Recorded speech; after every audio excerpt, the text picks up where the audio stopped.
Hey guys, welcome back to the window. I'm here with my friend Pennylou. Hi, I'm Pennylou. Tell them about yourself. Okay, hey everyone. I go to school with Haddon. I'm a junior. I feel like it's like a class, like show and tell. Yeah. I'm a junior BFA acting major. I'm from Chicago. I'm 21. And I would consider myself a playwright, and sometimes I make music on GarageBand for fun. I have a little sister named Lola, and I used to have a fish that could do a handstand and an obese cat. That was a good intro. Thank you. And your sister Lola is like you, just younger. It's basically my twin. Yeah. But she's 16 though. Yeah. And really cool. She's like low-key cooler than me. Yeah. Which, speaking of, you're one of the coolest people I've met. Thank you. Just Wait, like thank you. full stop. Aww. Like genuinely. Thank you. That actually means a lot. Oh, well that's cool. What the fuck? I don't know. I'm tired. Okay. We should have just been recording our previous conversation. This is true. We talked for like a full hour before. Yeah. And it was honestly really good content. Let's just recap our previous conversation. No. I have a structure. Okay. I believe you. But first it's just yapping. Okay. Yeah. But we So, did that. But what have you been up to? God. Well, Thanksgiving break just happened, and we did a talent show Interesting. on Thanksgiving, and I didn't know that we were doing a talent show until the day of Thanksgiving, by the way. And my mom had me and my sister do a dance for the extended family. Okay. And she took it very, very seriously, Yeah. and I kind of didn't, and it was like, no, like, you really need to. Yeah. Like, it was like, we had to lock in. So that's what I've been, like, we ended Cabaret. Yeah. Thank God. If Rodolfo was watching this, like, I love you, but we were all about to die if we had to do that show one more time. It was so exhausting. It was such a long process. It was insane. It was Yeah. like, oh my, it was insane. But I do feel like I learned a lot because I'm not a dancer and I'm like not a singer like that. Yeah. Like it was insane. But I do feel like I'm better at acting because I did Cabaret. Two Ladies was incredible. Holy I mama. loved it. That Brant, what a character. Brant, I love him. He's gonna be in LA next semester. Yeah, he is. Damn, they're but done. He is so like he's got such insane range that it takes you a second. Yeah, but he's also like, there's not an on and off switch. Like that is just who he is. Yeah. Like off stage, he's also like equally crazy. Yeah. But he's very like in a controlled way. In a controlled way. It's lightning in a bottle. Exactly. Yeah. Have you seen him do his Eddie Redmayne impression? No. It's really good. Really? I was gonna say you could ask him, but he's I mean, I could text gone him. now. Ask him to send you a video of him doing his. Yeah, Eddie and I'll put Redmayne. it in this. And yeah. Well, no, it would cut away from this. Okay, what could you put it in the video? I mean, I could like put it right there. I'll probably put like a screenshot of it every time you're doing this. Just make it a lot harder for you. So the other episode I recorded this morning, she did the same thing. Really? She was like, and we're gonna put it right here, and here, Damn. and here, and it was just like Just make it really, really, really hard for you so you can never start your movie. Yeah. well, it was. I was talking about the ad for my movie, which is about to happen right now. Anyways, but yeah, that happened. Oh wait, I can't. But I said like every time you say ad, we're just gonna put like the start of it right Good, there. as you should. Because that would be funny. That's good Just like promo. it's just popping up. It's like whoop. Are you really whoop. gonna do that? Yeah. Unfortunately. How are you doing an ad for your movie if the movie hasn't been made? Asking for money. You're just like, please. Pretty much. Good. Yeah. I need to start advertising that it's literally just me by myself more. Why? Because you like think that's people will get more crazy. money? Yeah. Yeah. They'll have empathy. Like film people being like, oh, it's just another movie. Like the premise is cool. But then it's like, oh, but I'm also shooting this all myself and editing it all myself, and I'm the sole actor in the entire thing. Right, and you're only shooting over 1 week. I also think that's a little bit crazy. Yeah. In a good way. Well, I mean, it's like a 20, 30-minute short film. Yeah. So like a week isn't that bad. That's still, it is a feat. Yeah. Okay, here's the thing though. I feel like it low-key might end up being like 45 minutes. Why? With like some of the drawn out like shots that like fill the gaps. Can I drink this or is it gonna fuck up? Yes. Okay. It's fine. Nothing Turn happened. the volume up on that. Nothing. I live with other people. Okay. But let's talk a little bit about how we met. Oh yeah. How did we meet? So Absolute None. Auditions, is that where we met? Yeah. Damn. For the first time, like for real. So I saw you in the audition room for like General Cone New Works Festival. By the way, Cone New Works Festival is this big thing that UT does every other year, where like anybody can submit like their own personal new work, and a committee like selects which ones get done, and you get like a budget, and you can go do it. And I was begging that committee, by the way. Yeah, and it worked. It did. But I don't. What room was that in? The first general auditions. It was in fucking. Oh, it was in the paint. Yeah. I was with my roommate, Olivia. Yeah. Yeah. Yeah, I remember. I saw you. Mm-hmm. I saw Julia. Yep. And like a couple other people who I like remember. Yeah. Like distinctly. Yeah. But you were sitting right next to the camera.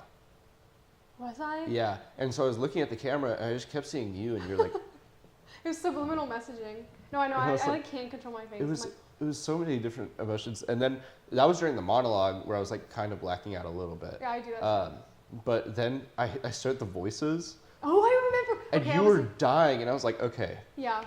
I think Lock I'm doing okay. Yeah. Because it's this like big emotional monologue about why this woman should love me and like the life we'll have, and then I just go, okay, and now I'm gonna do 15 different voices in like a minute because I feel like it. Yeah. It was like Kronk and like Elmo and Mike Tyson. Remember like that so specifically. Yeah, it was a blast. Damn.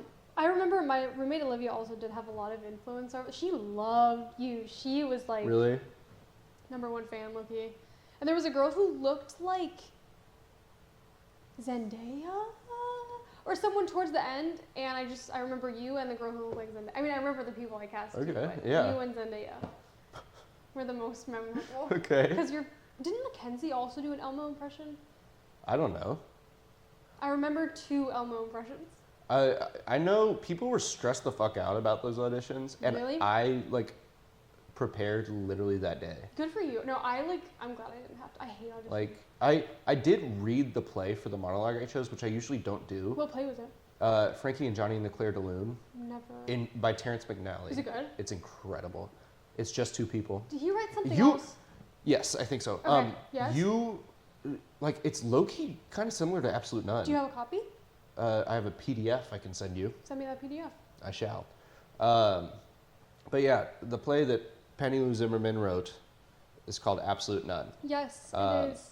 And it was. Oh, I need to tell you something about that.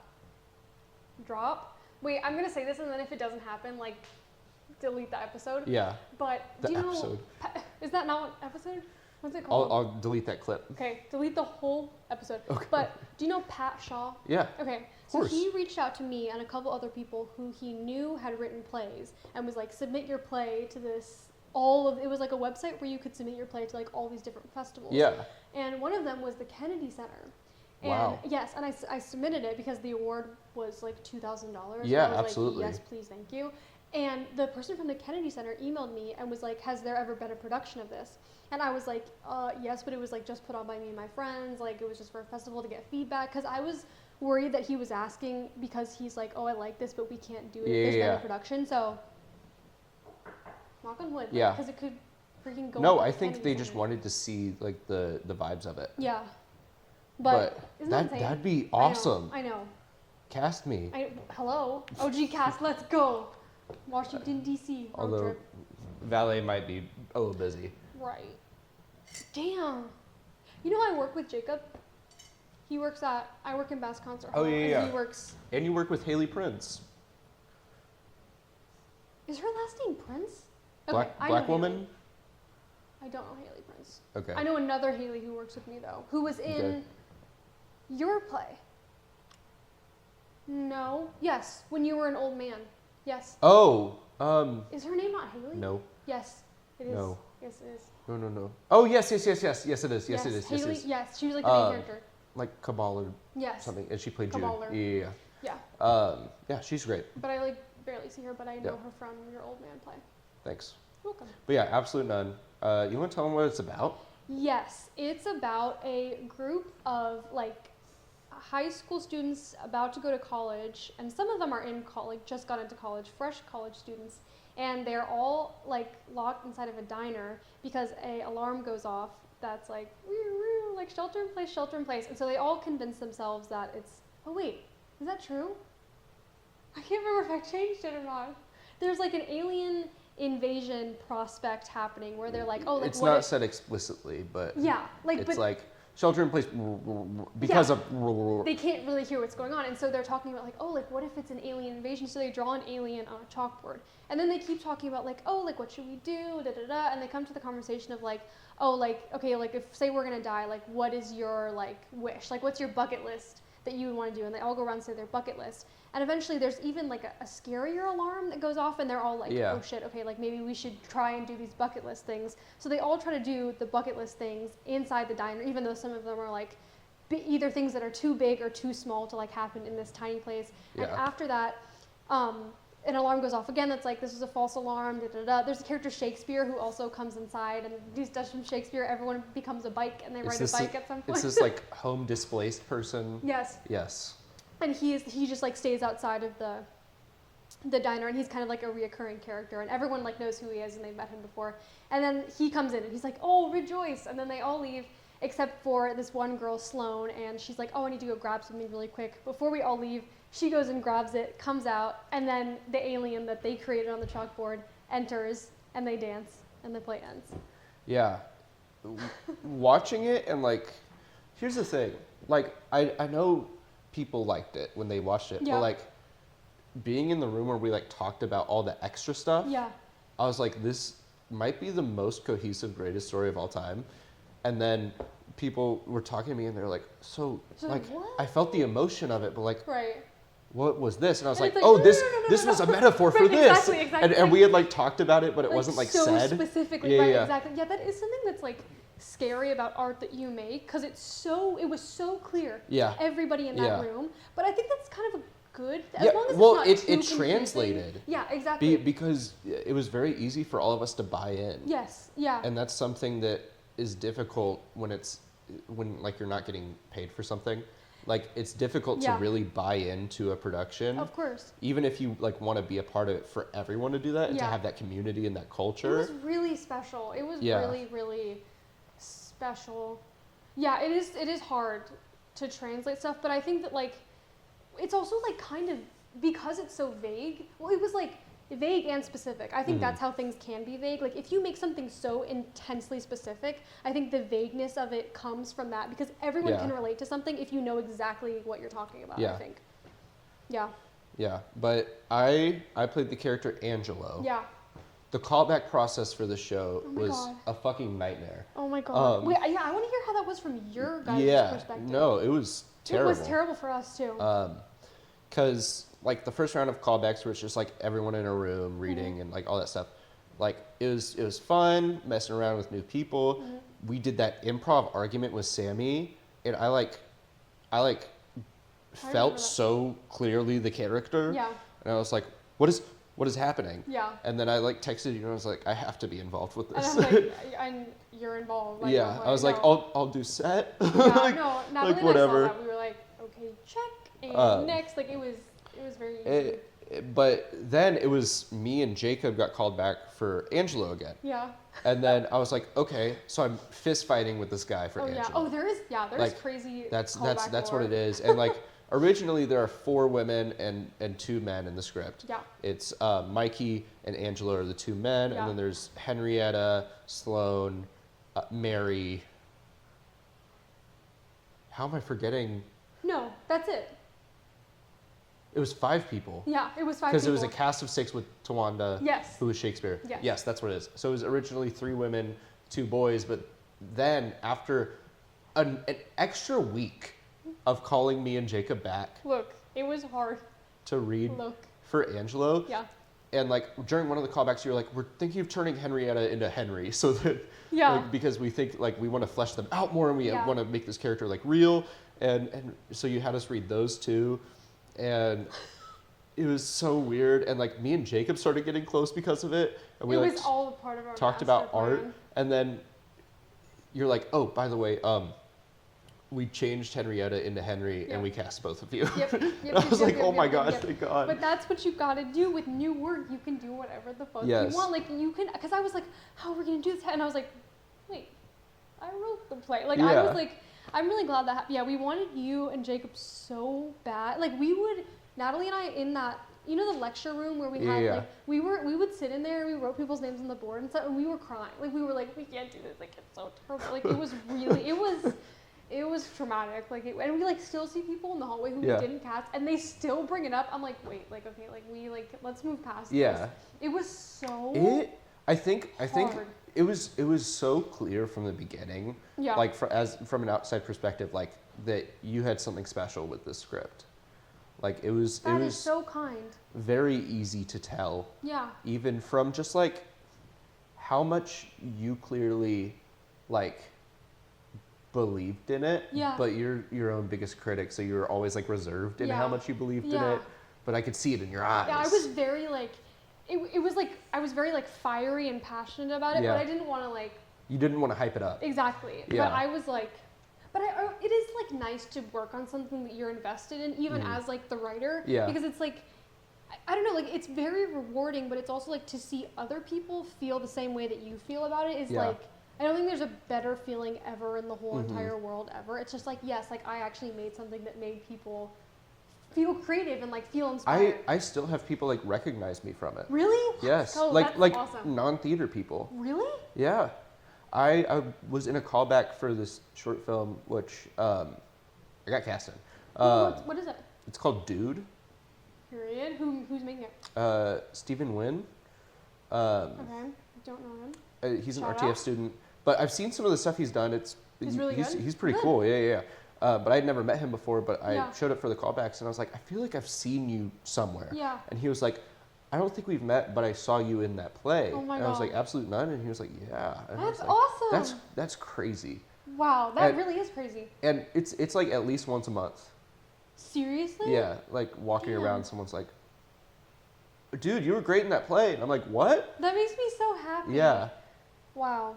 It was so special. Like your mom cried at me. Oh my God. Like I remember that. And it was hard. Yeah. Because like, especially with me doing too much and like. You were doing too much. No, but you weren't. But you were. Yeah. You know what I like mean? I was doing the absolute most. You're doing the absolute none.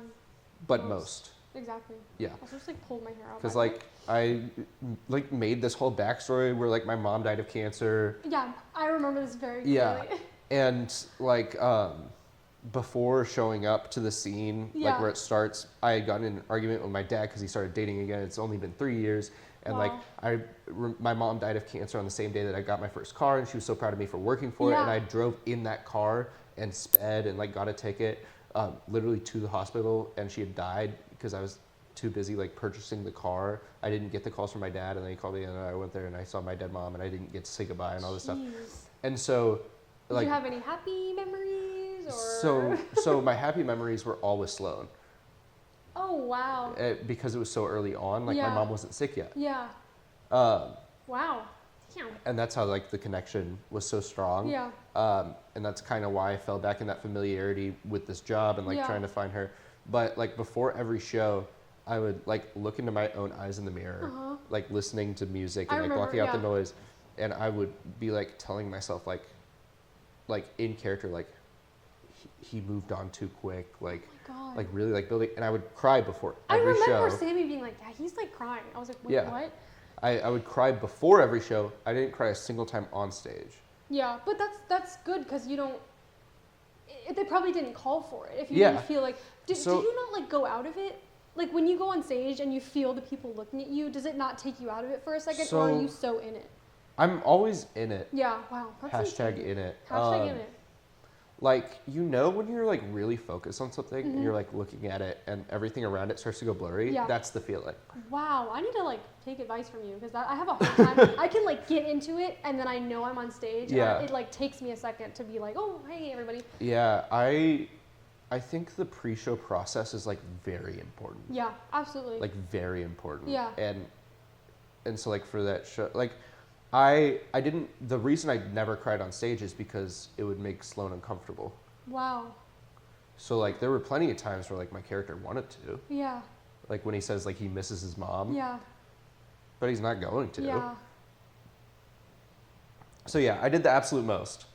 And it was absolute great. most. And you still get recognized for it. So Which is clearly great. you did something and, right. And Kristen Davis saw me for the first time with that. So that was cool. Rodolfo saw me for the first time And with was that. obsessed with you, by the way. He's like still obsessed with you, which is awesome. He told me that like the day after he like directed or whatever. Like he like came to rehearsal and he was like, I'm Haddon's #1 fan. I was like, back off, me too. Like Thank you. Thank you. How did you feel after? After the show? Yeah. How did you feel about the show after the show? I've been thinking about this. What do you mean? Because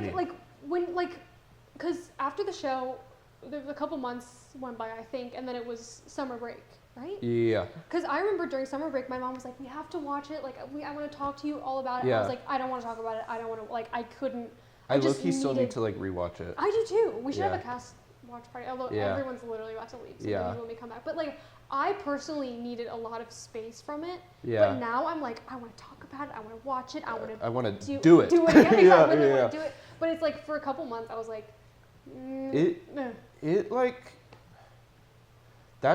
I've always been like very like we were talking about the female character I played and like and even the homeless man I played like I've always been a fan of doing the work. Like I feel like I get so much more out of the character if I do the work. Totally. Like there was a performance that I did. It was I'm pretty sure Edward Tulane. I made my dad cry. Really? I can like count on one, maybe two hands the amount of times I've like seen my dad cry. Wow. So like that was like a crazy. That was like part of what made me want to like. That's awesome. Keep going, but like that show, I did more for that show than like all of the other characters behind. No, for Absolute None. Oh my god. Than like all the others combined. Like. What do you think? Like you connected to it, or absolutely? Yeah. I mean, from the moment that I saw like the character description, I was like, oh, I can do this. Yeah. For sure. Like totally. absolutely. It was one of those moments where it's like, oh, this role is like for me. I was gonna say, because obviously I didn't know you when I wrote it. Like I first started it in high school. I didn't know anybody, but like seeing you read it and like I don't know, it just was like, okay, that's you. Like there's not really a question. And it wasn't. Obviously, you're very talented, but it wasn't even about the talent. It was just like, because it almost didn't feel. I think that's probably because of the work too, but it also almost didn't feel like acting when I was watching you. It was just like, this is so. And I think it shouldn't feel like acting. Yeah. Like I think that's something that I took very seriously when I directed. Right. Was I think that. Although it's for those of you who don't know, I directed a play called The Pillow Man by Martin McDonough. Great play. It was incredible. No. I don't know what. I'm not gonna put stuff No, I'm here. just like pointing at you. Oh, okay. I thought you were pointing at like the ethereal thing. Well, I could be. Up to you. It's just like the Uncle Sam pictures flashing on over it. And over and over. Yeah. But I directed The Pillow Man. Yeah. And it's the darkest dark comedy that can exist. It's so fucked up. It's so insane. It's in this crazy world where like this is not as insane as it should be, but it's still crazy. And like the biggest thing through the whole process is like, I feel like as actors in high school, we're told like you have to have these big emotions and expressions because that's what's going to translate. And it's like, okay, but none of that matters if you're not like the character. Absolutely, It's interesting. I've talked to people about that because I went to a performing arts high school, but I was like, I don't know, it was like be louder, be bigger. And it was like what? Someone has said to me before, like, oh, it's just because they like wanted to get it over with, and I'm like, maybe that's true, because like maybe it just takes a lot more time to like. They just want to be able to see and hear you, and that's it. Like genuinely, and that maybe that is the basics, but there's no meat in there if you open it up. So like directing, it's crazy because he's like telling these stories that actually end up happening, and like there's this one story called Little Jesus, I remember and Katie. Incredible actress. She's great. She's also literally nuts. Katie? Wait, I know everyone who was in that play. What does she like look like? She's short. Real short. Does she have like longish brown hair? No. No? Longish brown hair. It was like curly hair, but it was like very kept, and it was like pinkish, like faded pink dyed, blonde bleach, like, yeah. Katie? You might just not find it. It's okay. No, I think if I saw a picture, I would know who it was, because anyway, Yeah, continue. she wore the beard in the show. I literally can't picture it in my mind. That's okay. But I know who you're talking about. But she was little Jesus in that, and I wanted sorry, I know who you're talking about. Yeah, I wanted it to feel real. Mm-hmm. And so, like, we did it for an audience, and, like, the first show we did, like, someone's parent, like, laughed out loud. Because it's, like, insane. Yeah. This kid thinks they're Jesus. Yeah. Like, that's nuts. But then, like, when she gets, like, nailed to the cross, yeah, like, for real by her foster parents, like, dead silent. Yeah. And that progression is, like, what I feel like needs to happen in every performance. Mm-hmm. Is like, okay, you're not in the world yet with us, so this seems crazy. But once we get you into that world, you feel the weight of the action. Do you think it should start, like, where the audience is in the world immediately? Like, do you think there's even a way to do that? So I think there are ways to make it easier. Like, basically, every show I've done except for Absolute None, I've been out there, or, like, the play had someone out there during pre-show. So, like, for Pillow Man, Joe Adkins, one of the most freakishly talented people I've ever met in my entire life. I actually would agree with that. I think like, he's insane. He wrote the play, the first play I was in here, A Bad Influence. It's incredible. I feel like he's going to be famous. He's like crazy absolutely. enough to be, you know what I mean? He's got that. Yeah, the glint in his eye. Yeah, exactly. Yeah, he wrote that play. I was the old man in it. And Connor William Davis's character, Donovan, was out there before the show. Like handing out stuff. And then for Pillow Man, Joe Adkins was out there with like the thing over his head because he was in custody. God. And we had like air conditioner noises, like screechy air conditioner noises going, so it like felt like dystopian a little bit. So like I think that's a tool you can use. Yeah. And like I think for Pillow Man specifically, like being in the round was a very big tool that I thought was very useful in that. But as far as like when I'm talking about like the actors buying in, the audience has to buy in too. And so it's kind of creating a situation that they can buy into, and I think describing the situation and really outlining the world you're in to help them understand contextually where you're at. Yeah. Like I think that's what makes things that are so outlandish like Star Wars and like Dune so successful. Yeah. Is they contextualize it in a way we can understand, which is like relationships. Yeah, that's super true. So like Dune starts and it's just like a father and son, and the son's like rebelling because he's like a kid and like he doesn't understand anything, but like there's also this other fatherly figure and he doesn't see his father enough, so he holds this fatherly figure as like his actual dad, like, and then you start to understand that character's perspective. And then you go to like Star Wars and it's like the whole Anakin thing, like you see all these different things happening to him and it's like, okay, I know what it's like to feel that hurt, right? And that helps you understand the like big flip. Yeah. So that is so interesting. Yeah. That's why connection is literally everything. That's why they say acting is reacting. That's why monologues suck. Well, you like monologues? I think monologues can be good when they're used purposefully. Yeah. But I think monologuing just to monologue is bad. I just like in an audition, I just wish auditions were scenes. I just hate like being like, okay, I'm speaking and I'm speaking and I'm speaking, and it just feels like it's going into the ether. I will say, like, picking a play with a really good monologue. Yeah. That helps. Yeah. Because, like, the one that I did for that, like, it's with one other person. Yeah. So it's easy. It's easy to be like, okay, it's that person. Yeah. That's so true. Damn. But, like, our professors, they're always like, connect with the other. Like, the other. Right, other. And, like... It's, like, the whole point of... But it's also just, like, the whole point of life. Is to connect with, like, since caveman days, like, that has been the point of, like, low-key everything. That's why it's so relatable, and that's why, like, from an actor's perspective, from a director's perspective, from a writer's perspective, like, that's what you need. So, how do you feel about one-man shows?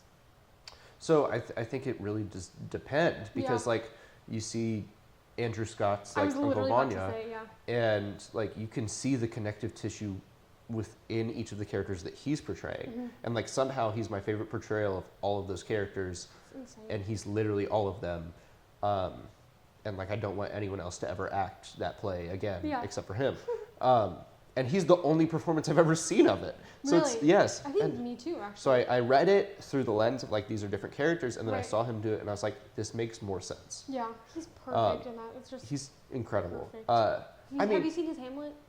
no, Okay, have we had this discussion before? I think maybe. I just don't like it. That's my Yeah, take. You gotta yeah. watch it and then we can have it. Yeah, It's like, I do like his monologue. you know what? I liked it too, and then I watched it in context, and I wasn't the biggest fan. It's just, Heard. it's very. I think he could do Hamlet as a one-man show perfectly, but he's kind of treating it as a one-man show, and it's Okay. like that. So he's treating it as performance. Yes. Okay. It's like very slow and like thoughtful, which is I think good for the character, but it's also like there's other people on stage and you're like, Okay. wait. Gotcha. But I do think he's incredible. So no Yeah. hate to Andrew Scott. I know you're Yes, watching. we this, love Andrew you. Scott. Shout out. Put a picture. Just Andrew Scott's Yeah, face. Andrew Scott's face. But I mean, I'm basically doing that with my film. Like, I'm the only actor in it. But it is about relationships. Yes. Yeah. And that's how you kind of like cheat the system a little Yeah. bit. Is Yeah, 'cause I because yeah. like you said, life is about relationship. Right. You couldn't have a one-man show about. Yeah. One what person. would you even talk about? There's no situation where it's one person and it's all about that one person Right. and no one else gets brought up. Yeah. Like that, because that's just It would unreal. probably be impossible. It's literally impossible. Because then it's just one person talking about themselves without the context of a life. Yeah, unless it was about that Japanese guy who did the game show where they locked him in the room. Do you know that? No. So, okay, so there was a Oh, yes, I and do. his, like Nasubi, Yeah. and then he didn't have any clothes and he had to like win sweepstakes to get clothes or food. Yeah. Like that would be a really good one-man show, but at the same time it would still be about his relationship to nobody. Like even if your relationship is to nobody, it's about that there's nobody. Yeah. Good Relationships are everything. And watch Just One More Day coming to. Do you know when it's coming out? No clue. Yeah, so Coming to a something near something. you should do a screening. I will. You should rent out a theater. Maybe. Can't be that much money. Maybe like the CMA one, because like. Oh yeah, you could do that. Yeah, because that won't cost money. Yeah, and there you go. But yeah, I will probably do that. I want to put it up on YouTube just like for free for everyone to watch, but like some festivals won't accept it if you do that. Can you submit it to the festivals and then after I you've think done so, that, you but should do that. I'll have to do the research for it because I do just want people to be able to watch it for free. Give me a link with secret password. Type shit. I also, people who donate do get special early access viewing. Are you doing it on Kickstarter? Indiegogo. You should also do Kickstarter. I don't know if you can do two. I don't know if that's. I mean, there's no like rules against it, but like the thing with Indiegogo is you have to reach 80% of your goal, or else Have you you? don't get any of it. No. How much have you reached? It's like $200 out of 1,000, so it's You'll get there. 20%. You'll get there. But I have like a month to do it. You'll get there. Yeah, I will. You will. Anyways, let's get into the podcast. We've been talking for 30 What? minutes. Is this not the podcast? No. No, are you serious? Yes, I'm serious. I promise. LOL. My hot chocolate's almost gone. Yeah, my coffee was gone before we started. Really? Yeah. Damn. All right, you ready? I'm losing my voice. I am ready. All right. Answer with the first thing that comes to your mind. Okay. What's your earliest memory?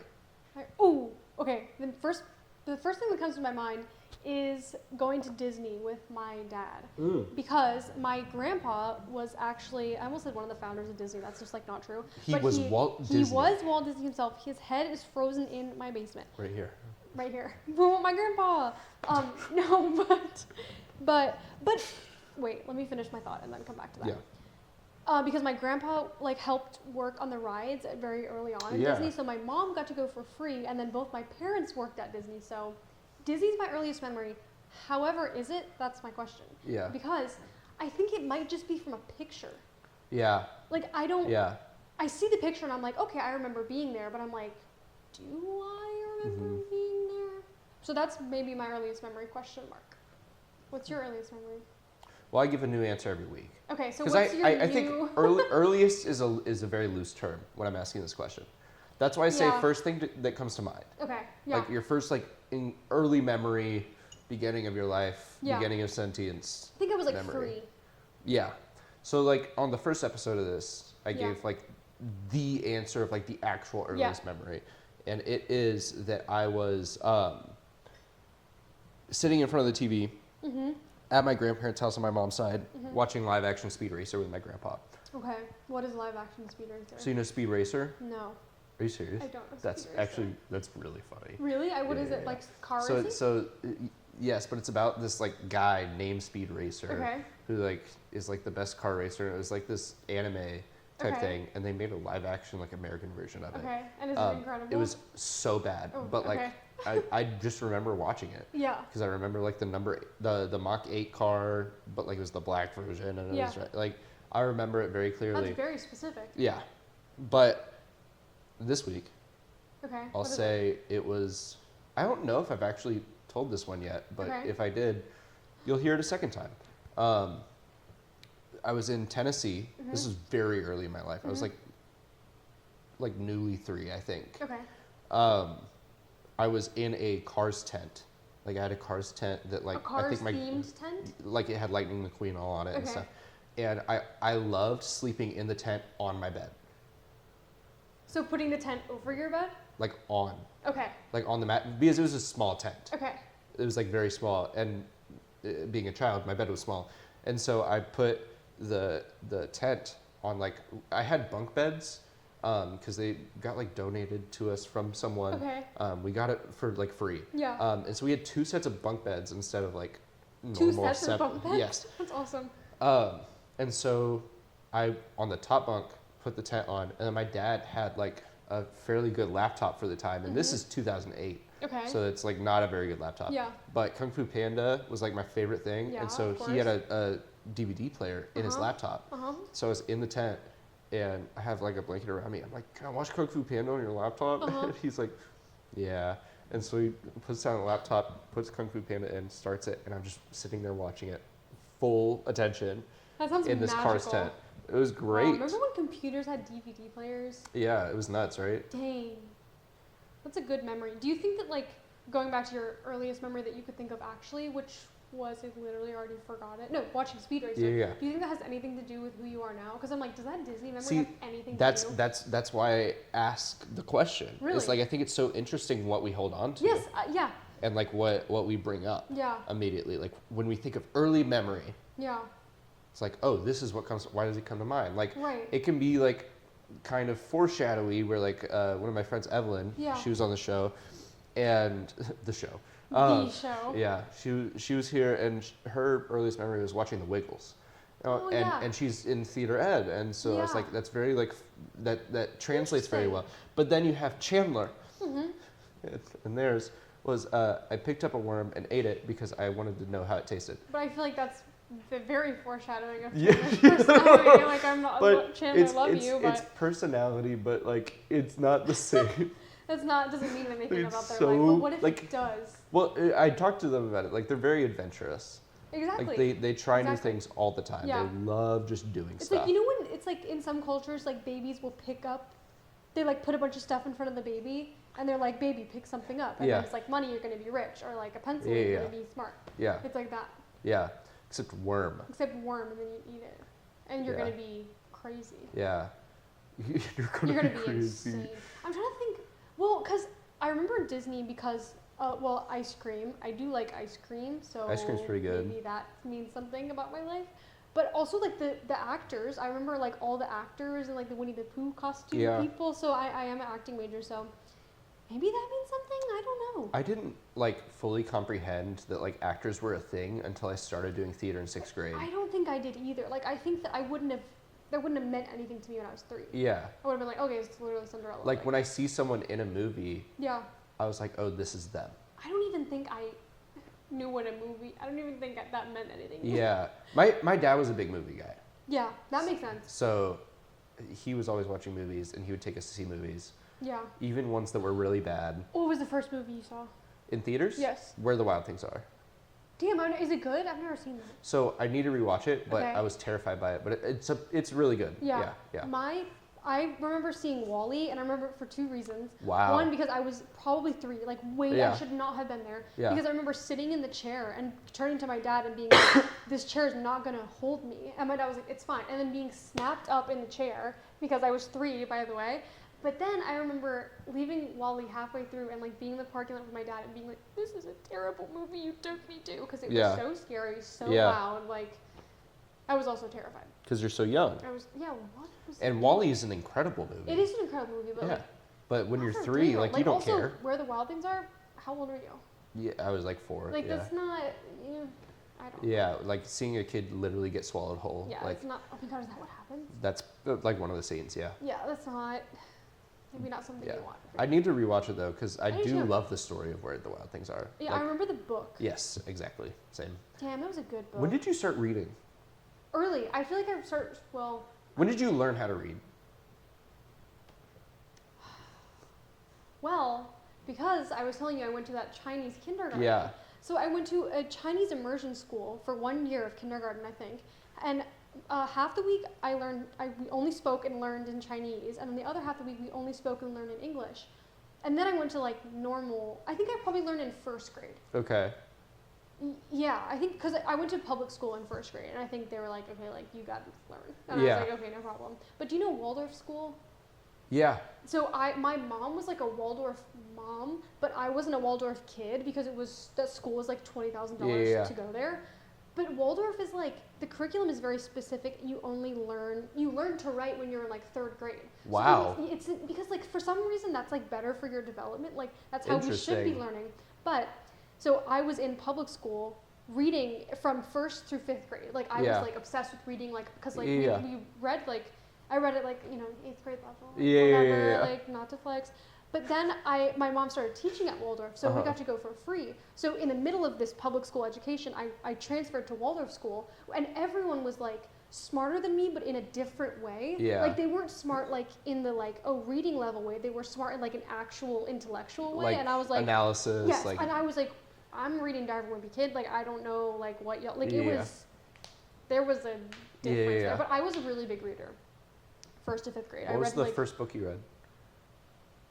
So I remember being obsessed with the Harry Potter books. Like that was like I was like, and I can read Harry Potter. Like I felt very like passionate about it. I read the whole series I think 4 times. I think I have to. It was like a deep pride of mine. Yeah. It was like my personality a little. Yeah, same. My 4th grade teacher like signed my copy because she loved Harry Potter. Actually awesome. And I was on like my 3rd or 4th read through. Yeah. And she signed it like, have a good summer. Damn. I remember my best friend, his name was Jackson, and we would like compete to see who could read the books faster. And I would, first of all, Jackson, if you're watching this, where are you? And like, but also I would lie, by the way. I would be like, I finished the book. I did not. It was like the book was like. Did your school ever have those competitions where it was like if you read like a certain amount of pages, you like get prizes? No, but well, maybe they did, but I did not. Yeah. I was not. I didn't either, because I was like, this feels weird. It probably happened though. But you know what? Do you remember Scholastic Book Fair? Yes, of course. I got the Minecraft books. I got the pencils, like. And I got Origami Yoda. No one's reading the books. Like, sorry, like I don't know what to say. Well, I did read Origami Yoda, that whole series. Origami Yoda's a book? Yes. I vaguely remember this. It was so freaking fun. I loved it so Origami much. Yoda? Yeah. Was it about Yoda but he's origami? Yeah. Wow. Well, it's about this kid, but yeah. It's about a kid? Yeah. Named Origami Yoda? No. Okay. No, he makes an Origami Yoda. Okay. And that's like his shtick, basically. I don't remember most of it, but it was cool. Okay. I believe you. Yeah. I was Diary of a Wimpy Kid, Dork Diaries. Okay. Minecraft books as well. There was one, George and Harold. Who are those? Captain Underpants. Those were like, that was my heart. Captain Underpants was fun. Fire, like really good. Like really, really good. Yeah. Damn. Nice. Aw. Yeah. My mom, like, I didn't go to like pre-K or anything. Because like you have to pay for that. Yes. That costs money. She's like, just, I don't know. Yeah. Stay home. So when I was like 2, my mom started like reading to me. Yeah. And like she would have me like see the words with her. Like I was in her lap and she would be like, and it was like the kid books, like Mama Llama Red Pajama, Yes. that one. I love that book. Did you ever read the pigeon with the one eye. Yeah, I love that guy. Yeah. Hungry Caterpillar, like all the basics. Caterpillar. You said that so. Sorry. I took speech and debate for like Caterpillar. 5 or 6 years. Yeah. Caterpillar. So you have to work on enunciation. Anyway, continue. Sorry. But so I like was able to read by the time I was like 3. By the time you were 3? Yeah. That's it. When were you speaking? By the time I was 2, I think. You could read by the age of 3? Like how? Yeah, it was like 3 or 4. So 3, I could read those kids' books by myself. Yeah. That's impressive, by right? the time, or like am I just like, I feel like that is I don't impressive. know. By the time I was 5, I was reading like books though. Yeah, I was not. I was like learning Chinese, I guess. Can you still speak in it? I can say pizza, which is either nose or mouth, but I don't know which one, and that's all I can say. Let me know in the comments. Yeah, let us know. Let us know in the comments. Did I just say something bad? Let me know in the comments. Yes, please let us know. Sorry, Do I have guys. to bleep that? You might. Yeah. Damn, I really hope that wasn't so. No, it wasn't. It's fine. Okay. You were in I either just said nothing or maybe something a little. Yeah, maybe you're a little cooked. They're coming for me, bro. Yeah, unfortunate. You ready for the next question? Yes, but can I say something also? Absolutely. What you're doing, so you were just going like this, and I Yeah. thought maybe you were trying to be like, don't stop saying that, Oh. because I have a childhood memory, vivid memory, but it's also on video. Me and my sister would make my mom film us singing songs in her room before bed. That was like our reward. It was like, okay, you can sing one more song. Yeah. And there's a video of my sister singing a song, and my mom's like trying to tell her to like, Lola, like stop singing, it's time to go to bed. And she's singing the song, and she goes, like while she's singing, she's 4. She's literally 4-year-old. It was like. That's terrifying. It's really the great. I'll just like find it and send it to you because it's really. We'll put it right here. Yeah. That's like just incredible. That's terrifying. I know. Yeah, no, I was messing with my beard. Okay, I thought you were like, stop talking about crazy stuff. Like. Yeah, no. I'm trying to grow my beard out. I Like might grow long? my hair out. Yeah, just to see. Like how long? I don't know. Do you have curly hair or straight hair? Straight hair. I would be interested to see this happen. Me too. Let's see what happens. Yeah. It's a picture. But it's just me. It's just you 2 days from now. 2 days from now. Okay, question. Yeah. For you. Yep. What's a piece of music or a person in music that was formative for you? Formative? Okay. I just thought about a bunch of bad ones. Bad ones? Like embarrassing. Why is it Because, embarrassing? okay, here's the story. My dad is like super music guy, like was in a bunch of bands, like knows a bunch of cool artists, like he is the music guy. Yeah. And so I like Steely Dan, I like LCD Sound System, I liked the Minutemen, like when I was really like little. And then I think I came to an age where I was like, no, like I'm gonna like my own music. Yeah. And so I was really into Maddie B. Do you know Maddie B? Maybe. Maddie B raps. Put a picture right there. Maddie B. T? Matt E. I think his full name was Matthew. Maddie B raps. He did a duet with Vanilla Ice. That's bad. It's really bad. Markiplier fan made songs. Yes, I like do the remember Space those. song. Yeah. Five Nights at Freddy's music. Yes, of course. And this one's not that bad. Poppy, do you remember her? She was like that weird girl who made the videos. Those are like formative for me, realizing that I should not be listening to that. And then I went back to the cool music. So that's my journey. But those ones stick out to me because I was like, I should not be listening to this. Yeah. But then New Order was really like. New Order? New Order. You know New Order. Joy Division, New Order. They are kind of synonymous, Yeah. I think.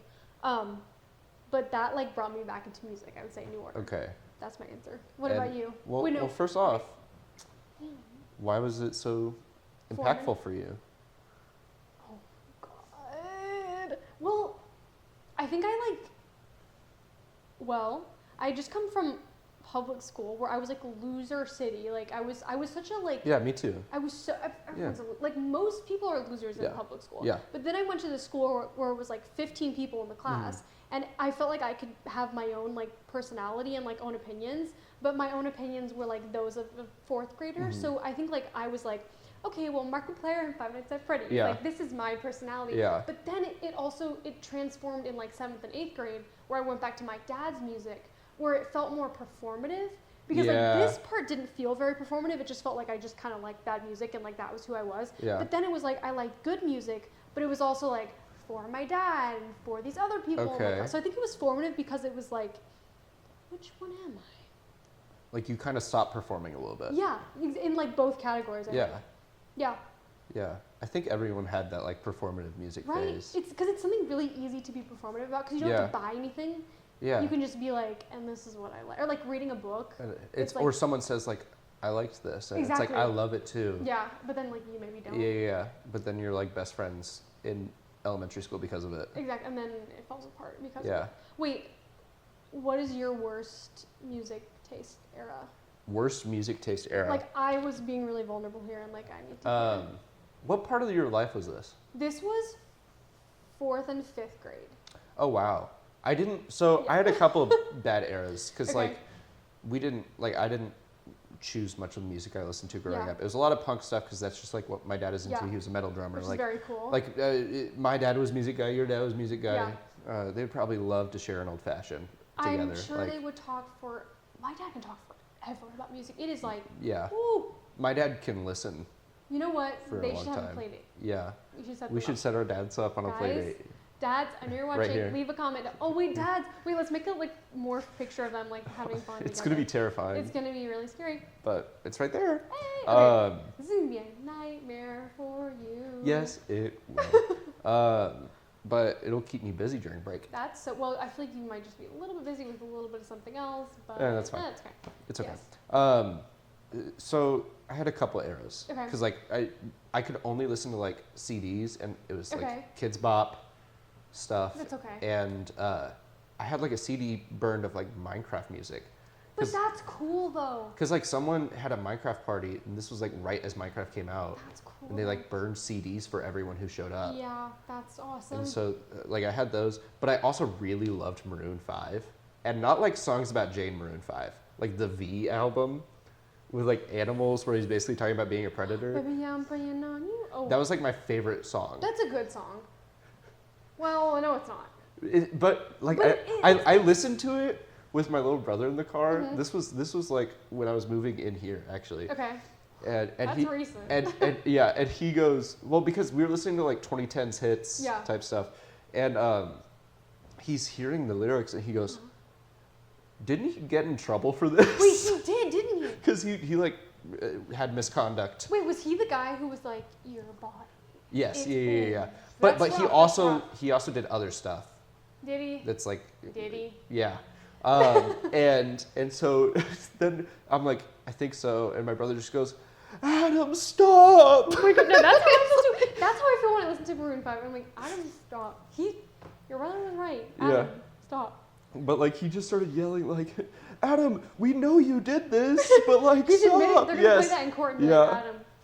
Wait, what other video game soundtracks do you like? Because I'm very into Minecraft soundtrack and Undertale soundtrack. Have you listened? Of course. I very much like. Yeah, I watched Jacksepticeye play Undertale, while it was happening. I saw a meme the other day, and cut this out if it's not funny. Thank you.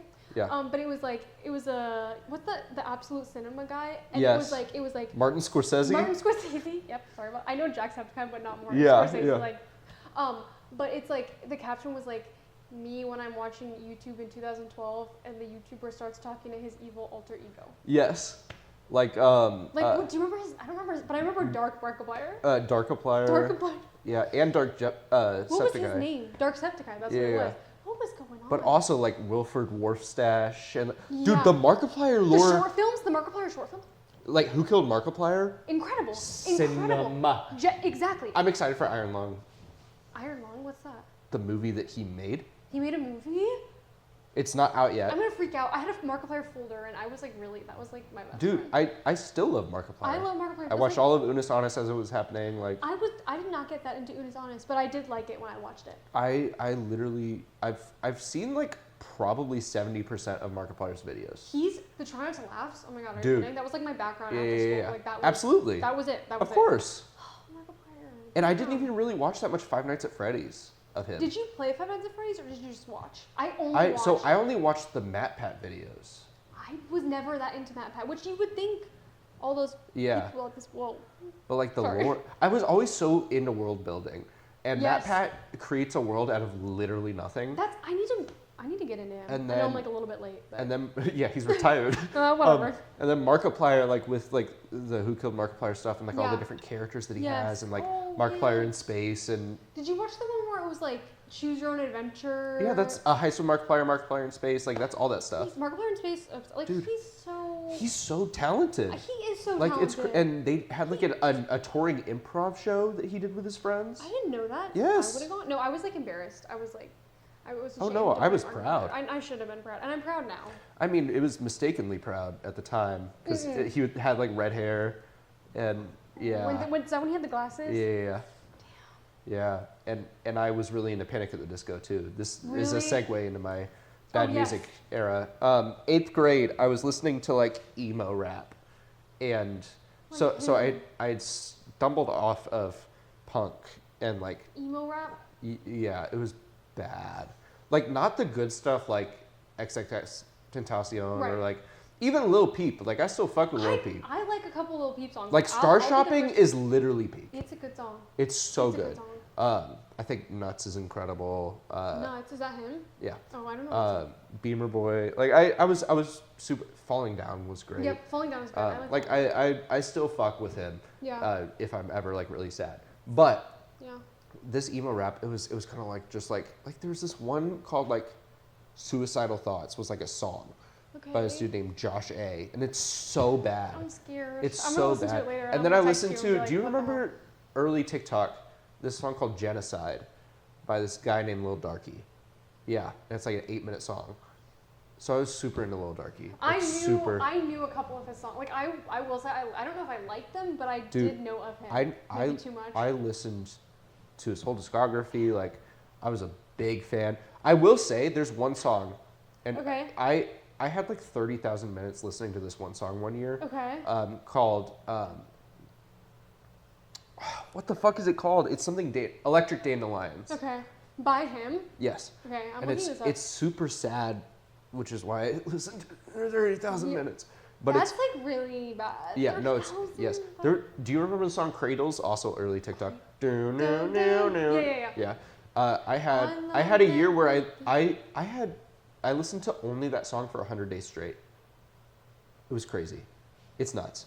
My music taste was so bad. But 2020 it's okay. No, but my music taste was so bad until like junior year of high school. But that's okay. I feel like that's wait, what year was your COVID year? Like what year was 2020 for you? It was end of 8th grade, beginning of freshman year. Okay, so that was makes this sense. time. Yeah. So I did this. So, but I saw it out of the corner of my eye. And just like, Anyways, yeah. But now I listen to like just you listen to everything. I feel yeah. There was that point in time during Absolute Nine actually where I was listening to 3 new albums a day. I remember that. I was And like, oh my god. it got to a point where like listening to music felt like cumbersome. Yeah. Like it felt like work. Yeah. Like a chore. Yeah. And I didn't like that, so I started just listening back to old music that I like enjoyed. Yeah. And then now I'm back to a new one album every A day. day? That's still a lot. It's A really full album. not because Yes, it because is. I listen to so much music. Actually, Like there are Yeah. very few moments where I'm not listening to music. I was gonna say I probably listen to an album's worth of music a day, but just not Oh. one album. I listen to How many albums worth of music do you think a day? well, it depends on the album because there are albums that are like 18 minutes. Okay, how many songs do you listen to I can- in one day? I can give you a time. Okay. Like I probably listen to a solid like barest of bare minimums, like anywhere from 4 to 6 hours of music every day. A day? 4 to Yeah. 6 hours? Yeah. How? Easily. How? Earbuds. But I also can't stand silence. Like it makes me anxious. I feel the same way. I always have a sound machine on in my room and it's full blast. Like to me that's like my music. Sound machine. It's like white noise machine. Okay. I call it a sound. I don't know why. I think my family calls it a sound machine. Interesting. But it's always going like. So I like. See, don't but have to even think. that, like, I have like 8 fans in my room because I'm always hot. Yeah. But like, even that noise. that's not enough. That's so interesting. Can you like focus if you listen to music with words? Yes. You can. Dude, I listen to heavy metal. While you're like writing stuff. And it calms me down. Like heavy metal calms me down. I feel like that has to be a psychology thing. Like I feel like that can't be uncommon. Like it's my version of classical music. And the science behind it is actually that it's so chaotic that it's like that it makes the chaos in your brain seem simple. That makes sense. My dad says that if he's like working on something, all he needs to do is listen to reggae music at like a really quiet volume, and it'll like. I will say like there's these composers for like movies, Trent Reznor and Atticus Ross. I'm obsessed with Trent Reznor. I'm obsessed with him. OMG. Because wasn't he like on the 9 Inch Nails? Like yes. Yeah. Yes. But they did the soundtrack for Social Network. They did Challengers. Yeah. Oh my God. Wait, they did one recently that was really good. I can't remember. They did The Watchmen. They did. But you're right. They did do one recently. And it was so good. It was really good. Damn but like it. I listened to those while doing work. That was good. Yeah. Back to video game soundtracks. Yes. Have you listened to the Persona 5 soundtrack? No. I can send it to you. Okay, send it to me. It's really good. It's a Japanese role-playing game. Okay, awesome. It's a great game. One of the best made games of all time. Is it like a computer game? Console, but like you could on your computer. Okay. But it's also like one of the longest games. Is it like scary music? Okay, No. it's like cool. It's dude, you would love the music. Okay. A lot of it is jazz inspired because in Japan there's like a huge jazz fusion movement. I saw a video about that Since the other day. since very cool. It's because of like the limited amount of technology that they were allowed to have from Western culture during like World War II and stuff. A lot of stuff like they're like a couple decades late. Yeah, I saw a documentary about these girls who would mail over punk CDs from America. Yeah. And then it's like that's so crazy and cool. Caleb, yesterday I had him on, which this is 2 full weeks ago for you guys, but I had him on yesterday, and he was talking about like the Chinese underground market for tapes because they were illegal, like it was contraband. So they'd tapes have of like movies of music from Western media. Wow. Because it was that's so cool. Yeah. I mean, it's like terrible, but it's cool. Like the actual act of them doing it is cool. The situation that requires them to do it like is not cool. great. Yes. Yeah, but it is cool that like people will find a way to get the stuff that they're interested in and want, which is like to me I like the idea of there being like roadblocks and like stuff in people's way that make them get things in a different way. Again, the ways that those roadblocks happen. Yeah. Roblox. Sorry. Dress to Impress. Oh shit, that game is so good. That music is not good though. No. I'll be really bad. Honest. It's really like. Also, the topics are really bad. They're terrible. You have to make it goof. Like, here's the thing. Whenever there's like a really bad topic and I'm getting like kind of bored, I'm just Frank Ocean.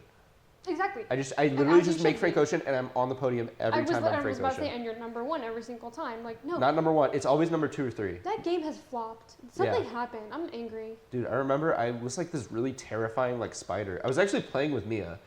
I was this like terrifying spider character, and like I got first place. Yeah, as you should. Like, it was crazy. That game is whatever. Yeah.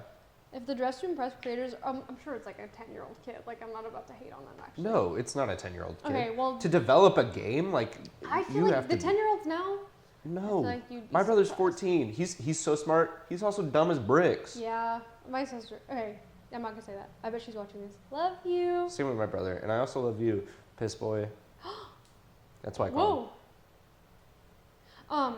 Wait, I'm trying to think of any other video game soundtracks before. Yeah, I don't have like a ton, but like that. I mean, Mario Kart is like iconic. Mario Kart, that's perfect. Coconut Mall. Coconut Ball. You just got coconut mauled. Exactly. Send this to your friend, coconut mauled them. Wait, I'm trying to think. I can see it in... Oh. It's a game. You can play it on Netflix now. There's a girl with blue hair. Is this Scott Pilgrim? No. Overcooked? Oxenfree. Really good soundtrack. Oh, yes. Amazing story. Incredible soundtrack. Yeah. Also, The Last of Us soundtrack. Really good. Of course. That's all I can think of for right now, but Yeah. yeah. Yeah. It's such a niche art. It is. And it's awesome. It is. The Hollow Knight games, I don't those know. soundtracks. Is that scary? No, it's like a Souls like you fight bosses and stuff like that type of thing. It's created by like these 13 people. Yeah, like a team? Yeah, they're called Team Cherry. Okay. It was created. Hollow Knight was created by these 13 people, and it was like this silly little indie game. Yeah. Like they composed it all themselves. It took them Wow. years to create, Oh, and so they cool. created it, and then it like goes up, and then it becomes like an instant classic, Really? and it's I've like, never heard of it. and it's one of the greatest games of all time, and Oh like, my God. and then this past year they Yeah. announced that Silk Song, the second game in the series, That sounds familiar. is coming out, Okay. and it's like a huge deal because like we haven't heard anything. Yeah. Like we've only heard rumors of like what Silk Song is going to be, and I Yeah. only got into this recently. Okay. So I'm saying all this like I'm a big fan, but like I But you are a haven't big fan. gotten. But you're a yeah, big yeah, fan. I'm Yeah. a fan from afar. Yeah. Silk Song is announced, and that same weekend that it's supposed to come out, like Mm-hmm. a bunch of like big like AAA title like big IP games are supposed to come out. Okay. It's like a Battlefield game, like Yeah. games that have been around for a long time, and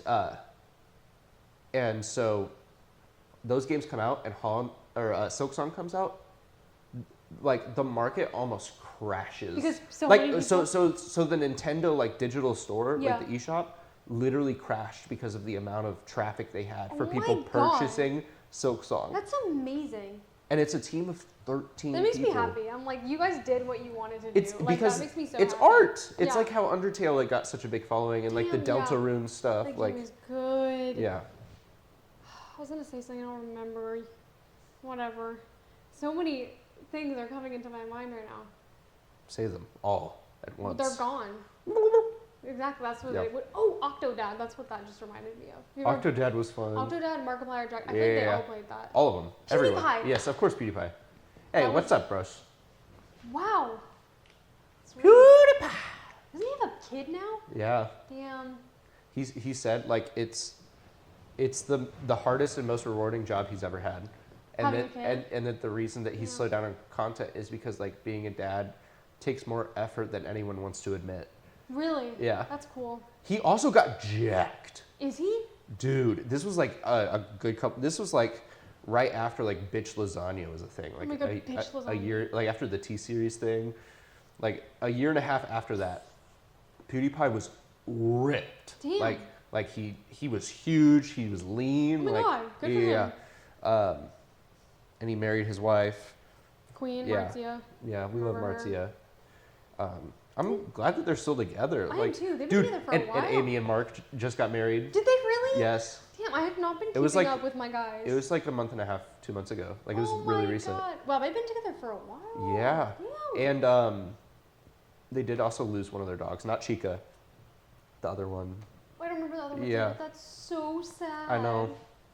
And then they got married. Right. They're like, anyway. Yeah. Oh, that's terrible. It was really sad. He made like a post about it, and Markiplier doesn't post that often Okay. Oh, on like Instagram and stuff. that's so sad. Yeah, I know. I miss him. Markiplier, if you're watching. I still watch his stuff. I listened to his podcast with Bob and Wade. It's called Distractable. I remember he had a sports podcast about Yes, how... Go My Favorite Sports yes, Team. I used to with listen Tyler. to that. Yeah. It's so dumb. It's really dumb. I think I stopped listening. Distractable is also dumb, but like in a really it's literally just them riffing with each other Yeah. over like random topics, Yeah. and it's like a game show format. Like it's really fun. Wait, who is Tyler? He's like, have you seen the Markiplier make stuff? No. Like where they like make pancakes and all that stuff. Oh, Like he's Ethan. Ethan and Tyler. Ethan and Tyler. Yes, Got it. there Okay. you go. Tyler's the I- buff one. Okay. Yeah, Yes. yeah, I think I know who you're talking about. yeah. Yeah. Ethan also crazy pivot. Ethan. Yeah, Nestor. Is that crazy? Well, I mean, now he's just Ethan Nestor. He was Crank Gameplays. He was like this cringy like He was crazy. guy, and then He was derp. yeah, He was like original derp. yeah, and then now he's like a commentary creator, and Is like he he's really? Is it bad he's or like he's what? fit. Like no, it's good. Oh, okay. It's good. It's just like the way he came into his own was very unique. Yeah. Like the reason he stopped doing stuff with Mark all the time was because he wanted to like make his own brand, and then he did. Damn. Yeah, and I then only they know did him Unis Honest. from. I didn't know him like as crazy. Well, so that's how like he came to be was because he went to like a convention and like did a backflip for Markiplier. Did he really? Yes, and that's how they met. That's actually and then he was awesome. like, come out to LA, like we'll film we did a something. backflip? Yes. Damn, I gotta learn how to do a backflip. Because it got viral on like Vine or something. Okay, makes sense. Did you hear they're bringing back Vine, by the way? Yeah, and it's like something stupid. Revined or something. Yeah, it's or it's something like that. Vine too. But no AI. They ban AI on Thank it. you, Vine. Thank you, Vine. I feel like it's gonna be good. Yes, me too. It's just gonna be TikTok without slop, hopefully. Yeah. And maybe which would be people cool. will be funny for real. Yeah, yeah. Instead, 6'7". um, But you could do that on Vine though. let's keep it pushing. Sorry. Okay. Oh my God, it's 4. Yeah. Let's keep it pushing. Yeah. Time flies. Holy mama, that is so funny. Sorry, keep I know. going. I Dude, can't believe so it's 4. yesterday, off topic. Yeah. As I said, keeps pushing. Yesterday, God. Caleb got here at 1:15. He left my house at 6:30. Holy. That's actually a good sign though. It's like we're having a good time. Yeah. Like, I cannot believe it's 4. You've been here for 2 hours. It felt like 15 minutes. My brain just exploded in my head. In my head, in What's my head. Oh my God, that's I don't. The Cranberries. I like the Cranberries, but I don't. I love that song. And you know what? That's okay. I like the voice cracky stuff. I do too, but that song too. I think I maybe heard it a bunch of times in a row. I mean, probably. And I was like, oh Yeah, my God. yeah. I think listening to it more than once in It's a like, row yeah, is you bad gotta- because it's just so much. It like is so much. scratches your ears. Yeah, it in does. a bad way. It is in a bad way. Maybe in like a year I'll listen to it and be like, Yeah, eh. I think it's good around like Halloween time. It is. I think I did hear it around Yeah. Halloween time. That makes sense. Yeah. I heard it and I was like either in a bad mood, had a headache, or like it just wasn't. Yeah. It wasn't happening. I think I should probably answer this question first. Music that was formative for me. I mean, it's ever changing. I'm always getting impacted by new things, but Yeah. like the default answer is just like punk stuff. But I've said that before, so I have to But come like, up with give me something what's new. a punk band? Well, Fall Out Boy and Paramore. Yeah. Like those are, but So Fall Out like Boy specifically. newer punk bands. Yeah, like early 2000s. Interesting. That's Not cool. like 90s punk. I was thinking. I was that's what also thinking. I was never a Green Day guy either. I don't Which- like Green Day. I don't really like Grateful Dead either. Yeah, you know who I'll say? Who? Phoebe Bridgers. Punk? No, Oh, I was like, It- wait. impactful, like formative. Yeah. Love Phoebe Bridgers. She's amazing. Love her so much. Like, she needs to put out new music. She hasn't put out music in a while. well, she's been doing so with Boy Genius. Oh yeah, I guess And she's that's been true. acting. Phoebe Bridgers? Yes. In what? I can't remember what it was, but it was. Wait, that's crazy. Yeah, I'll look it up Wait, later. okay. Let's lock in. Let's lock in. Next question. Okay. Piece of TV or film, or a person in TV and film that was formative for you. Okay. Elle Fanning in Super 8. Super 8 is heat, dude. You've seen Super 8? Yes. Nobody I've ever met has When I was, seen like, that movie. 12. That's when I saw it too, and I was like, I'm gonna be an actress. Oh my God, Yeah. I'm so happy you've seen. No one Yeah. has seen that motherfucking movie. Have you seen Chronicle? No. I don't know why, but I get them mixed up. Chronicle is like this found footage movie about these kids who discover superpowers. Okay, that sounds amazing. I need to rewatch it, but I remember like loving it. They're these college kids, it's like really fucked up. Wait, Chronicle? Yeah, Okay, send me that. I will. But Yeah. Super 8, Super tell me about 8. it. I just like it's looking one of the first movies I remember. I like actually remember watching. Yeah. Like I remember the entire time watching it. I also just thought it was such a beautiful story. It was like about how the monster was his mom, but then also I really like stories where the monster is not actually the bad guy, and then he's actually like sweet. Like I like stuff like that. Also, those kids were so talented. Like Yeah. they were like our age, like 12, whatever. We're not 12. Yeah, When we were 12, they were our age. And we're currently 12. currently us as 12-year-olds in college. No, but like I just remember Elle Fanning was like so fucking good. Like that scene when she was like the wife and she's Yeah. crying. It's also such a good movie about young kids making art that I was Yeah. like, oh, I'm inspired. It was so funny, but it also like felt like an adult movie. Like I felt like Yeah. I was watching an adult movie. Oh my God, that movie's great. Yeah. What's yours? Let's find one. Yeah. I really like, I mean, my dad is a big 2000s comedy fan. Okay. So like a lot of those were really cool. But going more like the serious route, let's say because I didn't start getting like into movies like a year and a half ago, maybe. Okay. It was like the summer before coming here. Damn. Because I was like, I made a list of movies that I wanted to watch with my dad before I came here. Yeah. We're still working through them. No, you got it. You got it. It's hard to sit down and watch a movie. It's like surprisingly hard. But it's like he inspires me because of this. But like his perfect day is like waking up, making coffee, making breakfast, throwing on a movie, and playing solitaire on his phone for like 4 hours. Actually, sounds incredible. Like that's his, like and he loves spending his time just like by himself or with people. Like, it doesn't matter. He just loves spending time like that. And like I don't know if I have anything that I would just like love to sit in like that. Do for 4 hours? Yeah, I don't think I do either. Like basketball. Yeah. But you have a lot of hobbies. That's very good. It's like stating a fact. I need to be busy. Yeah. That's why. But it's good that you do something about it. Like, I need to be busy, and I sometimes don't do anything about it. Yeah. See, if I don't, then the thoughts come.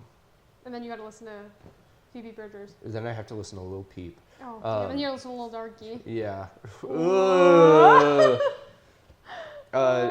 Let's go with fucking Stranger Things. Why not? We were also like 12, by the way. Insane. That's why. Yeah. Like Super 8 brought it up in my brain. Yeah. Because it's like these kids on bikes and yes, it's these kids who are making this like artistic thing, and this is like when I started theater. Yep. Like I started theater in 12th grade. Yeah. Or 12th grade when I was 12. Wait, that's what I meant. And I also I was like, 12th grade. 6th grade is when I started theater. And so that was really cool. That like telling me that it doesn't matter your age. Yeah. And I've always been like a fight the power guy. Yeah. Like I was always getting in trouble with my teachers because I was like, why are we doing this? Right. This doesn't make any sense. Yeah. You give him a freaking packet, yo. Yes. But like that was me. And like I would like schedule meetings with like my principals like regularly. Damn. Like yeah. Okay, good for you. Holy crap. Like at my middle school, I like scheduled a meeting with my principal. And I was like, they don't treat us like humans. Yeah.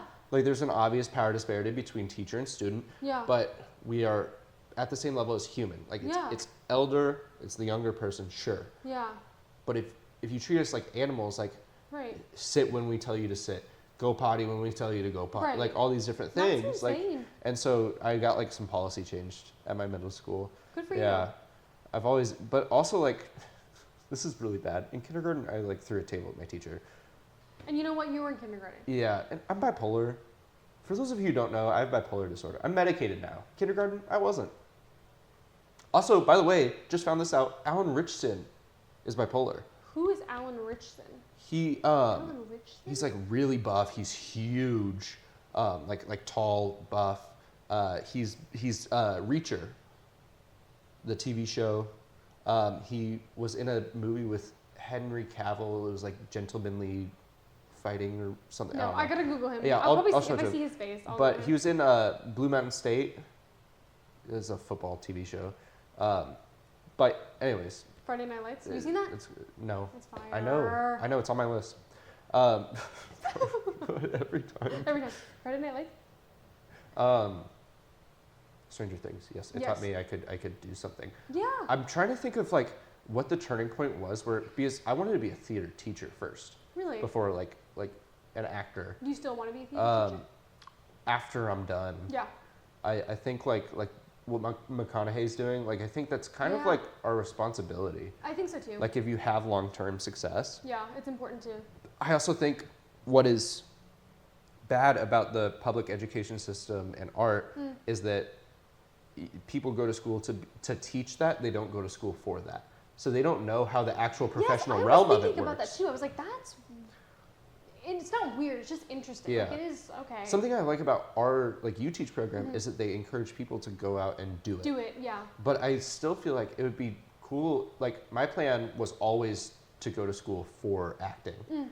Like even when I wanted to teach. Because I was like, I want to go, I want to be a professional, and then I can come back to like middle school or high school and tell people how it will be. Right, because you actually have that experience. Exactly. Yeah, it's more valuable than being like, I think this is what's going to happen, because you actually don't know. Yeah, and like going through all of it, I'll know like what I wish I was taught earlier on and like all that stuff. Totally. So like I would love to do that when I'm like done. Yeah. But I'm trying to think of like what shifted my mind from teacher to actor. And I think one of the performances that was like that for me was,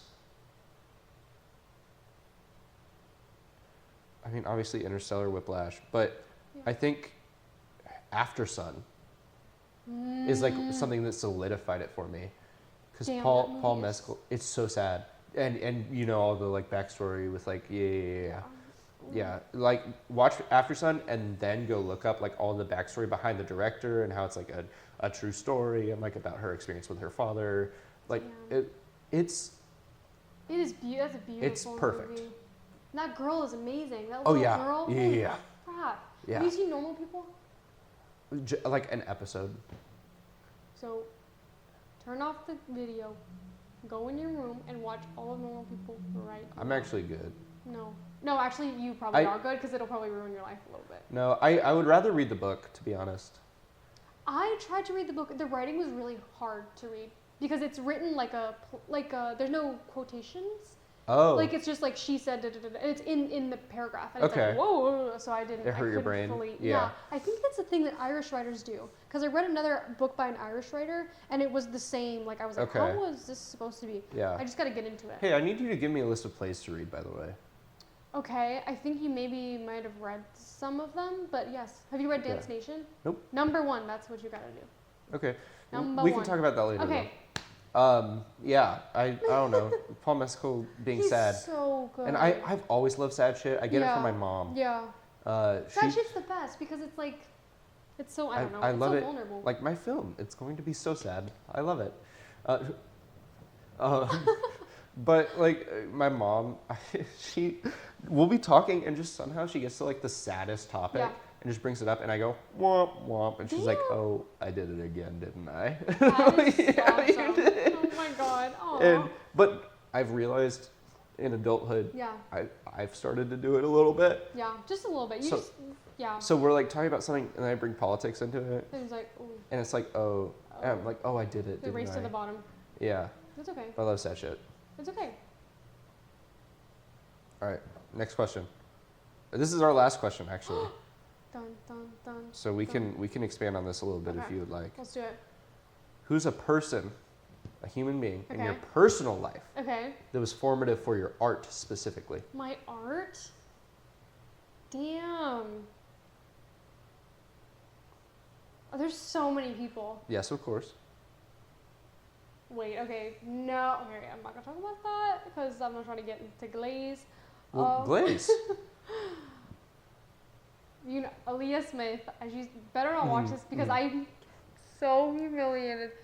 Oh my God. Yeah, I read your play. It was incredible. And also, if you guys don't know, Pennylou Zimmerman is, as of right now, and hopefully for a very long time, dating Dom. Yes. Dominic Gross. Yes. Shout out. If you're watching, leave a comment. Yes. Leave a comment. And we haven't like officially met. No, but he was that. Which is I know. It's kind of crazy because I've also like DM'd him. You have? Yeah. Oh, I feel like I know what you. Like this is really cool or like That's stuff awesome. like yeah, or he like knows like of you guys like know of the concept of yeah. each other. I've only ever heard good things about you. He's by great. the way. Like Yay. I've only ever heard like astoundingly good compliments about you and your work. Yeah. He is amazing. Yeah. But anyways, keep going. Well, actually, connected Yeah. because Aaliyah Smith was an MFA playwright here, and she saw me in general auditions and had me read a Sims play. Like just everything that she writes, I'm like, that's me, and she feels like she's like my idol almost. Like not in like a, I don't know. I just think that she is so smart. And so, like, I feel like she's in my brain, but I also feel like probably every woman ever who reads her plays is like, she's in my brain a little bit, because it's just like, I feel like she's very good at writing like the teenage female experience, which I have like just separated myself from, and I'm like, I want to go back, and then she's writing it. But she wrote this play about The Sims, and about how The Sims is like a metaphor for control over your life, and I was like, holy fucking shit, like, you're so right. And then she wrote a play about a girl named Penny, by the way, and I was like, but this was before she knew me. But it was about how her friend was sick and like gonna die, and I was like sobbing. This was before I came to UT and I saw that play, and I was like, oh my god. Yeah. And then she wrote a play called Grief Camp, which I did a reading for, and it was amazing. And there's a monologue at the end, changed my life. But then Dom, my boyfriend, was in the off-Broadway play version of Grief Camp. So Aaliyah is just like, I've read like a ton of her work, and I just think she's very smart, very genius. But I don't know if she's influenced my art. I think I just like, she's inspired me very, very much in the playwriting realm. Yeah. I think y'all have similar visions. But that might be because I like her vision so much, I'm like trying to eat it. I think it's just like part of you. Yeah. That makes me very happy. Yeah. What about you? Again, new answer every week. Yeah. Which is, it's rough. I'll go with my dad again. I haven't said him in a while. He told me like if he could go back and redo everything, he would be a filmmaker in some form or fashion. Because like he loves movies. Yeah. Like the only person who's seen like close to as many movies as him is like Connor William Davis, and he's a fucking animal. Really? Like at least a movie a day. Connor. That's since he's probably gonna. Well, no, I was gonna say he's probably gonna watch every movie ever, but. But my dad only started watching movies around when I did, like age-wise. Yeah. So he just like really fell in love with it, but like late in his life, because like his family didn't allow certain things and like all that. Yeah. So he like has always like pushed me towards it. Yeah. And like I've always been like, oh, but is this and he's like in finance. Yeah. Oh my god, our dads are gonna fall in love. Hopefully. It's gonna happen. Yeah. And then our moms will talk about them. Like, yeah, exactly. Yeah. And that is actually what will happen. Yeah. But he's always been like very like, do it. Yeah. Like if you want to do something, go do it. Yes, I'm a strong believer in that. If you want to make something happen, you'll make it happen. Like yeah, that's he gave me one of the best pieces of advice, which is like, be annoying. Yeah.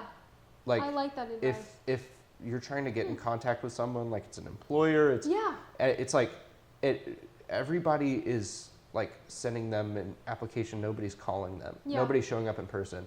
And if you don't hear back in a day, send them another. Like I call them again. really like that. I think people should be more desperate and be more honest Yeah. about like take more what risks. they want. Exactly. Yeah. Like the only thing that's gonna happen is like you're either not gonna take the risk or you're gonna take it and it's not gonna work out, which is the same thing as not. There's nothing you lose from not getting it. For the past like. You gotta go for that.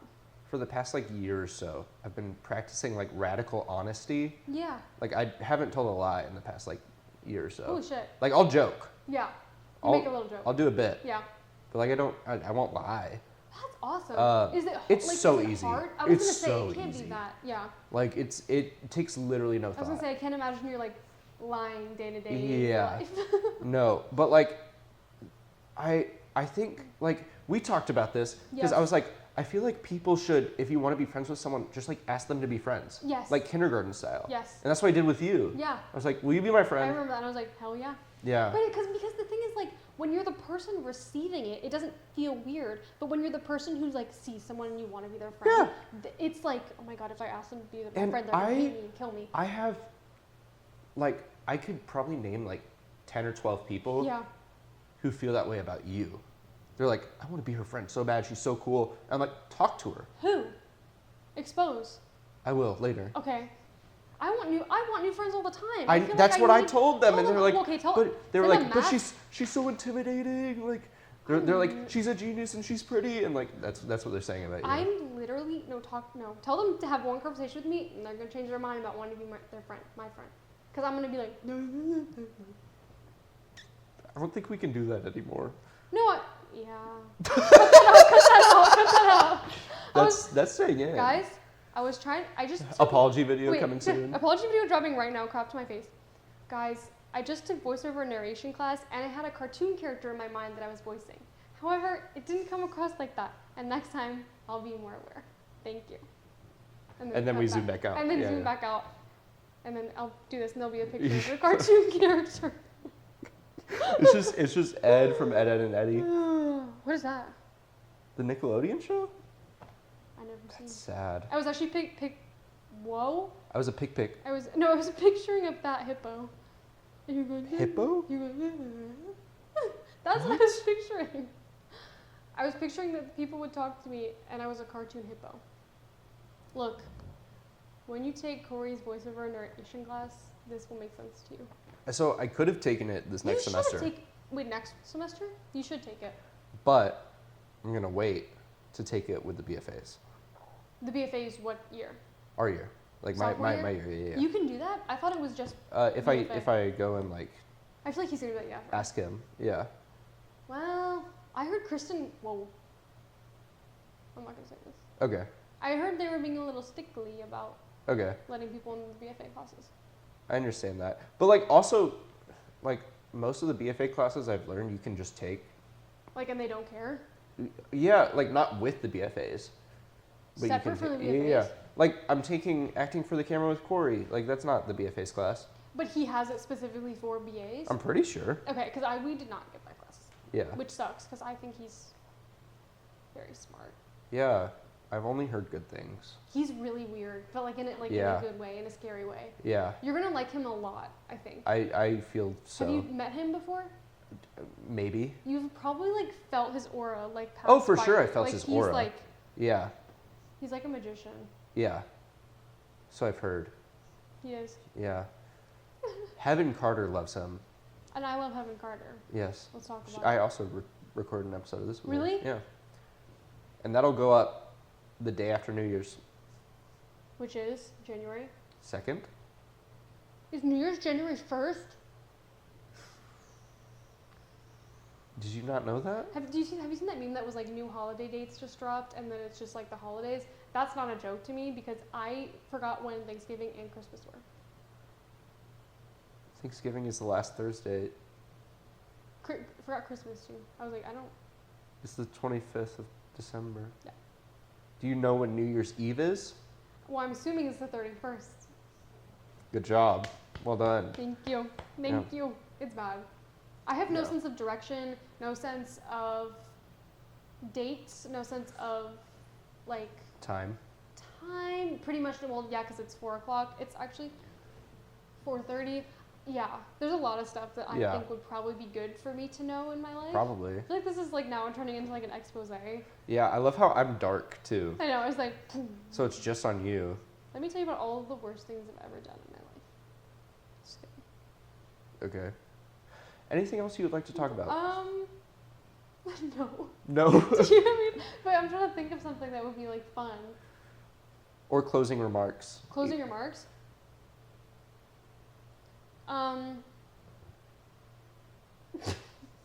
Thank you, Haddon, for having me on the show. Yeah. I think, go support his movie. I think, speaking of coolest people I know, Haddon is a very cool, smart, intelligent. Please donate to the movie. You're like one of the most passionate, hardworking people. No, genuinely, hardworking people I know in my life. But it doesn't feel like a compliment because, like, sometimes when I say that to people, it feels like this is a compliment to me. It just feels like a fact. It's like, okay, Haddon's hardworking, he's smart, he's intelligent, he's like a good writer, he's a good actor. Fact, fact, fact, fact, fact. And that's my closing remarks.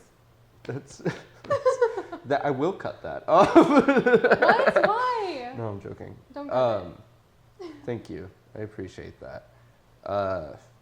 Yeah, go. You won't see the movie, but like, yes, go you will. Donate. They I will mean, see not at this point though. Like, go to donate. theaters. Coming to theaters near Dude, you. wouldn't I already did think about how to make it a feature, and like I have a thought in my head. What's your thought? We could talk about this later. Make it. Yeah, eventually. But okay. I have. Anyways. Okay. Anyway. how we end every episode. Yes. Is we make a little heart. Okay. Like this. Okay. And we look at the camera and we wave and we say bye. Bye. Bye.